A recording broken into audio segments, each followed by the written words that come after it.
हम सोचते थे दुश्मन बाहर से आता है, वो हमला करता है, गोली चलाता है, शोर मचाता है, लेकिन असली खतरनाक दुश्मन शोर नहीं करता। वो चुपचाप अंदर आता है, रोटी पर चिपककर, दाल में घुलकर, रसगुल्ले की मिठास में गुम होकर। दिल्ली एक ऐसा शहर जो कभी रुकता नहीं है, लेकिन इस शहर में कुछ ऐसा हुआ जिसने हर घर की प्लेट में डर पैदा कर दिया। अक्टूबर 2025 फूड पॉइजनिंग के केस अचानक बढ़ने लगे। बच्चे बीमार पड़े, बुजुर्ग कमजोर पड़े और आम आदमी की थाली में जहर होने की बात होने लगी। तो आखिर ये हुआ कैसे? ये सिर्फ एक मेडिकल इशू नहीं, ये एक बड़ी कहानी है, खाने की, लालच की और सिस्टम के खेल की। तो आज हम ये कहानी सुनेंगे। तो दिल्ली में अक्टूबर 2025 में हर दिन 1500 केसेस आए, केवल पेट दर्द, उल्टी, दस्त, डिहाइड्रेशन के। डॉक्टर्स को पता चल गया था ये सीजनल इन्फेक्शन नहीं है, यह एक कोऑर्डिनेटेड पब्लिक हेल्थ ब्रेकडाउन है। इमरजेंसी वार्ड्स में मरीजों को बेड नहीं मिल रहे, कई लोगों को कुर्सियों पर ही ड्रिप लग रही है और एम्स के जूनियर रेजिडेंट डॉक्टर की जुबानी हम लोग अब बीमारी नहीं, डैमेज कंट्रोल कर रहे हैं। और सबसे अधिक शॉकिंग बात, मरीजों का एक बड़ा हिस्सा घरेलू खाना खाकर बीमार हुआ था। तो आप देखिए, बैक्टीरिया कोई दिखाई देने वाला दुश्मन नहीं है, ये कोई फिल्म का खलनायक भी नहीं है। ये बहुत छोटे छोटे सूक्ष्म जीव हैं, लेकिन इनकी एक बड़ी खासियत यह है कि ये मौसम को बेहद अच्छी तरह से समझते हैं। और दिल्ली का अक्टूबर इनके लिए ये स्वर्ग है। क्यों? क्योंकि इस समय दिल्ली में मौसम कुछ इस तरह का होता है। बारिश का मौसम अभी अभी खत्म हुआ होता है, हवा में नमी अभी भी फंसी हुई होती है, तापमान 27 से लेकर 33 डिग्री के बीच में रहता है और हवा चलती ही नहीं, शहर जैसे बंद डिब्बे जैसा हो जाता है। ये चारों चीजें मिलकर बनती हैं बैक्टीरिया ग्रोथ बूस्टर एनवायरनमेंट। तो आपको याद होगा, बायोलॉजी में एक शब्द पढ़ा था, ऑप्टिमल कंडीशन।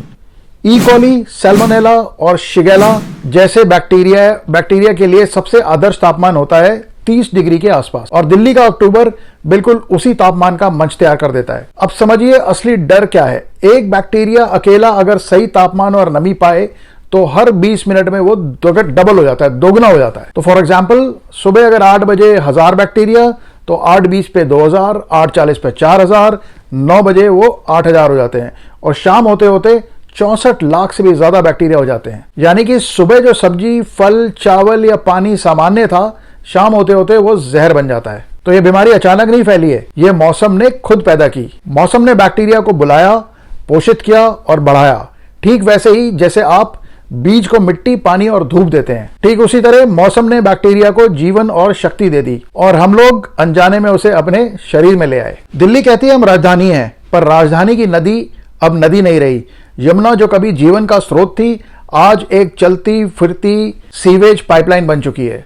लेकिन इस कहानी का सबसे दर्दनाक हिस्सा सिर्फ नदी नहीं है, बल्कि वो खेत हैं जो इसी पानी पर निर्भर करते हैं। तो आपके घर में आने वाली सब्जी कहां से आती है? कालिंदी कुंज, ओखला, बवाना, कराल, सोनीपत, बागपत, गाजियाबाद, नोएडा, इन सभी जगहों पर 70% सब्जियां सीधे यमुना के पानी से सींची जाती हैं। यानी वह पानी जो नालों में नहीं दिया जा सकता, वही पानी हम रोज अपनी नलियों में अपने शरीर में डाल रहे हैं। तो ये कैसा पानी है? ये वो पानी है जहां नहाने से चमड़ी खराब हो सकती है, पर हम सब्जी उगाकर उसे खा रहे हैं। तो वहीं के एक किसान की जवानी, भैया शहर हमारे नाले यहीं छोड़ता है, हमारे पास पानी का और कोई विकल्प ही नहीं है, फसल उसी से होगी जो मिलता है। शहर हमें दूषित पानी देता है और फिर बोलता है कि हम जहर उगा रहे हैं। ये गलती किसान की नहीं है, वो तो बस धार पर खड़ा व्यक्ति है। धारा जहरीली है, लेकिन उसे धारा बदलने की शक्ति नहीं है। यह गलती सिस्टम की है, जिसने नदी को छोड़ा, शहर को बिना इलाज किए हुए पानी को बहाने दिया और फिर उसी प्रदूषण को हमारी थालियों में आने दिया। अब जस्ट इमेजिन, आप कल्पना कीजिए इस चक्र को। सीवर का पानी नदी में जाता है, नदी का पानी मोटर से खींचकर खेत में जाता है और खेत की सब्जी मंडी में आती है, मंडी से आपकी प्लेट में और आपकी प्लेट से आपके पेट में और वहां से आपके खून में। यानी शहर ने जो कचरा बहाया था, अब वही शहर खा रहा है। और लोग पूछ रहे हैं अक्टूबर में फूड पॉइजनिंग क्यों हुआ? क्योंकि पानी बीमार था, सब्जी बीमार थी, सिस्टम बीमार था, बस हम सिर्फ आखिरी पीड़ित हैं। दिल्ली का स्ट्रीट फूड, वाह भाई क्या बात है, मुंह में पानी आ जाता है। और बस यही पानी कहानी की जड़ है। हम क्या देखते हैं? स्वाद, मसाला, खटास और भीड़। हम क्या नहीं देखते हैं? पानी कहां से आया, बर्फ कहां जमी, हाथ कितनी बार धोए गए, चम्मच कितनों ने छुआ और मक्खी कहां बैठी थी। तो अब जरा सोचिए, जो गोलगप्पे का पानी ठंडा, चमकीला, मुंह में खट्टा मीठा लगता है, अक्सर वो आता है नाले के पास वाले लोकल टैप के पानी से, क्योंकि मीठी बूंदी, मसाले और इमली का घोल गंध और रंग को छुपा लेते हैं। तो स्वाद जीभ पर जाता है और बैक्टीरिया आपकी आंत में, और फिर जो होता है उसे हम बोलते हैं कल रात खाना खराब हो गया था। नहीं, वक्त खराब नहीं था, पानी खराब था। और हम बोलते हैं अरे स्ट्रीट फूड तो दिल्ली की शान है। शान या शरीर की जान लेने का आसान तरीका। स्वाद की कीमत कई बार आपके अस्पताल के बिल में लिखी होती है। हर स्वाद की एक कहानी होती है, पहले समझो और फिर खाओ। क्लाउड किचन का भी सच देख लेते हैं। ऐप पर आप देखते हैं क्लीन पैकेजिंग, मिनिमलिस्ट ब्रांडिंग, 4.6 की star rating and hygienic cloud kitchen लिखा हुआ डिस्क्रिप्शन, लेकिन सच्चाई किसी ने पूछी ही नहीं। क्लाउड किचन रियलिटी में ज्यादातर क्लाउड किचन्स दिल्ली में बेसमेंट, बैकरूम्स, पार्किंग एरियाज और 2 BHK के ड्रेन साइड स्टोर्स में चल रहे होते हैं। इनमें से बहुतों के पास तो वैलिड FSSAI लाइसेंस भी नहीं होता। तो FSSAI 23-24 ऑडिट के अनुसार आपके क्या आइडियल पैरामीटर होने चाहिए और क्या रियलिटी निकलती है, तो एक बार वो देख लेते हैं। किचन वेंटिलेशन आपकी होनी चाहिए, फ्रेश एयर का फ्लो होना चाहिए, पर असल में कमरा बंद, एक भी एग्जॉस्ट फैन नहीं मिलता। तेल का यूजेज दिन में सिर्फ एक ही बार होना चाहिए, सिंगल यूज होना चाहिए, पर एक्चुअली फ्राइंग 3 से 6 बार यूज्ड ऑयल में की जाती है। फ्रीजर टेम्परेचर 4 डिग्री होना चाहिए, जो कि एक्चुअली में 6 से 14 डिग्री पाया जाता है। वाटर रिसोर्स फिल्टर्ड RO होना चाहिए, पर एक्चुअली टैप और ट्यूबवेल का विदाउट टेस्टिंग पानी होता है। और फूड हैंडलिंग ग्लव्स पहन के मैंडेटरी होनी चाहिए, जो कि बहुत जगह वो ग्लव्स पहनते ही नहीं है। तो अब जब आप सोचिए, आपने रात को 11:15 बजे ऑर्डर किया पनीर रोल एक्स्ट्रा मेयो के साथ, तो किचन में क्या होता है आओ देखते हैं। तो पनीर फ्रीजर से नहीं निकलता है, वो काउंटर पे ही रखा होता है पिछले 6 घंटों से। तो बैक्टीरिया ग्रोथ पीक जोन मिल जाती है उसको, 10 से लेकर 40 डिग्री में वो बुरी तरह से बैक्टीरिया ग्रो कर चुका होता है। ऑयल जिसमें रोल तला जाता है, वही तेल आज चौथी बार इस्तेमाल हो रहा है। Reused oil is equal to toxic chemical acrylamide बनाता है, जो लिवर और नर्व को डैमेज करता है। और आपकी मेयो यानी मेयोनीज बाहर खुली हुई पड़ी होती है, लगभग गुनगुनी होती है। Mayo plus heat is equal to सिर्फ 3 घंटे में सैल्मोनेला एक्सप्लोजन। तो यानी आपका पनीर रोल सिर्फ एक पनीर रोल ही नहीं होता, वो होता है paneer plus E coli, mayo plus salmonella, oil plus toxic aldehydes. और फिर क्या होता है आप हैरान हो जाएंगे सुन के। 6 घंटे में पेट में दर्द, 8 घंटे में दस्त और उल्टी, 10 से 14 घंटे में बुखार और कमजोरी, 24 घंटे में शरीर पानी खो देता है और कमजोरी चढ़ती है। तो ये बीमारी अचानक नहीं आई है, ना ही ये किस्मत का खेल है, ये हमने खुद ऑर्डर करके मंगवाई है। पैकेजिंग से धोखा होता है, लेकिन बैक्टीरिया पैकेट नहीं देखता है, वो सिर्फ माहौल देखता है। गरम, नम और बिना सफाई वाला जो दिखता है वह सच नहीं होता, और जो नहीं दिखता है वही शरीर पर असर डालता है। तो असली खतरा कहां है? तो जब दिल्ली में सोशल मीडिया पर लोग सिर्फ मीम्स बना रहे थे, अस्पतालों में खामोश युद्ध चल रहा था।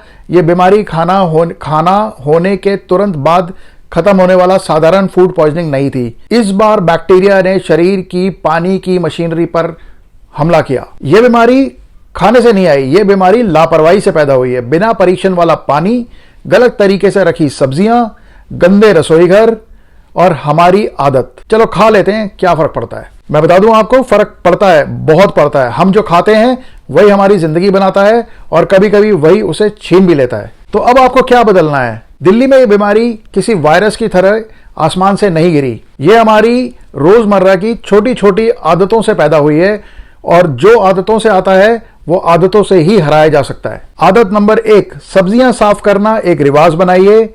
घर आई सब्जियां सीधे फ्रिज में मत डालिए। पहले एक टब लीजिए, उसमें गुनगुना पानी प्लस 1 चम्मच नमक प्लस 1 चम्मच सिरका डालिए। सब्जियां 15 से 20 मिनट तक भिगो कर रखें। यह सिंपल स्टेप बैक्टीरिया का 90% तक खतरा खत्म कर देता है। आदत नंबर 2, स्ट्रीट फूड के साथ अंधा प्यार बंद कीजिए। स्वाद हमेशा सस्ता होता है और बीमारी का इलाज हमेशा महंगा। चाट घर पर बनाइए और गोलगप्पे का पानी बंद, खोली हुई चटनी बंद। हम स्वाद के लिए मिनटों में जो निर्णय लेते हैं, शरीर उसकी कीमत घंटों और दिनों तक चुकाता है। आदत नंबर 3, क्लाउड किचन का नाम नहीं लाइसेंस देखिए। जो भी ऐप से ऑर्डर करें, restaurant info, FSSAI licence number जरूर देखें। रेटिंग नहीं, किचन हाइजीन कमेंट्स पढ़ें। Unknown basement kitchen is equal to high risk. Packaging साफ दिख सकती है पर असली गंदगी अंदर छिपी होती है। आदत नंबर 4, अपने फ्रिज को मंदिर की तरह रखें। महीने में एक दिन सिर्फ फ्रिज सफाई दिवस रखें।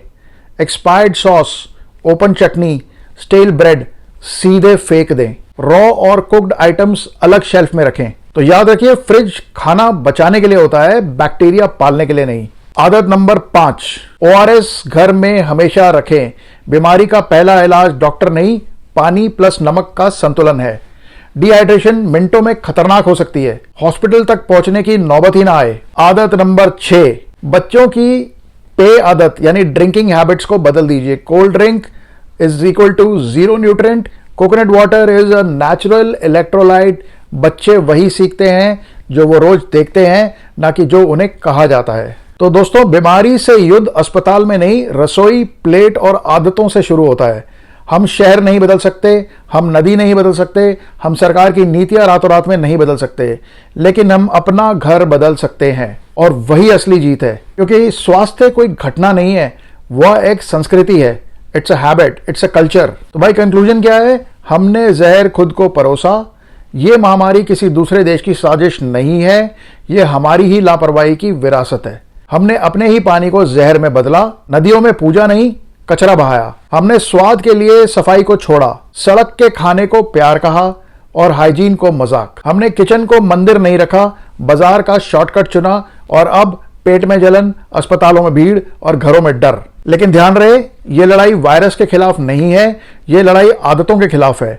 हमें क्रांति नहीं करनी है, हमें कोई आंदोलन नहीं छेड़ना है, हमें बस रोज की छोटी चीजें सही करनी है। क्योंकि खाना सिर्फ पेट नहीं भरता है, खाना जीवन बनाता है और जीवन बचाया जाता है, बोझ की तरह ढोया नहीं जाता। तो आज से जो हम खाते हैं, जैसा हम पकाते हैं, जैसे हम अपना घर रखते हैं, यही हमारी सबसे बड़ी दवा है। हमने जहर खुद को परोसा था, अब हम ही इसे रोकेंगे। आदत बदलेगी तो सेहत बदलेगी। तो दोस्तों, एक सवाल अपने आप से। वीडियो खत्म हो रहा है लेकिन बात अभी भी बाकी है। अब सवाल यह नहीं है कि किसकी गलती थी, सरकार की, दुकानदार की या सिस्टम की। सवाल एक ही है, हम कल से क्या बदलेंगे? क्या हम सब्जियों को धोने के लिए 20 मिनट निकालेंगे या फिर जल्दी के चक्कर में जिंदगी को फिर वही जोखिम पर छोड़ देंगे? क्या हम बच्चों को कोल्ड ड्रिंक देंगे या नारियल पानी? क्या हम क्लाउड किचन पर ब्लाइंड ट्रस्ट करेंगे या खाने के पीछे की रसोई को जानेंगे? ये वीडियो शेयर करना, कमेंट करना, लाइक करना, ये सब बाद में भी हो सकता है। पहले बस 5 सेकंड चुप रहिए और अपने आप से पूछिए, मैं अपने घर में कौन सी आदत आज से बदल सकता हूं? और अगर आपको जवाब मिल गया तो ये वीडियो सफल है। अगर नहीं, फिर एक बार सोचिए, क्योंकि जिंदगी किसी डॉक्टर के हाथ में नहीं, हमारी आदतों में है। ख्याल रखो अपना भी और अपनों का भी। सो इसी के साथ दोस्तों, मैं अपना ये व्लॉग खत्म करता हूं और with the promise to come back again on my channel day by day Vikram on YouTube. So please do like, share, comment and subscribe my channel day by day Vikram on YouTube. Until my next vlog tomorrow, adios amigos my friends, bye bye. और ये video कल देख लीजिएगा।